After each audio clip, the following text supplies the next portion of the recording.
Hello friends, welcome to JK kitchen. இன்றைக்கி நான் உங்கள் கூட க்ளீனிங் டிப்ஸ் தான் ஷேர் பண்ண போகிறேன் ஃப்ரெண்ட்ஸ்.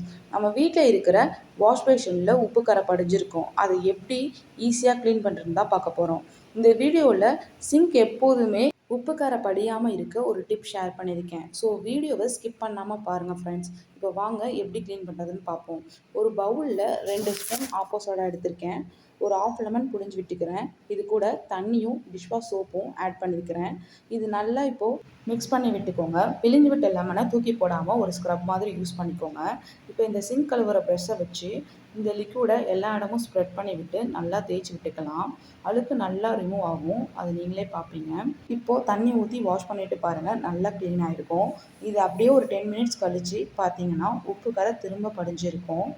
இது வரைக்கும் பார்த்த tips white colour sink use பண்ணுறவங்களுக்கு நல்லா ஒர்க் அவுட் ஆகும். இது தவிர பிளாக்கு, மெரூன் கலர்லாம் சிங்க் வச்சுருக்கவங்களுக்கு உப்பு கரை நல்லாவே தெரியும். ஸோ அவங்களுக்காக தான் இந்த டிப்ஸ் ஃப்ரெண்ட்ஸ்.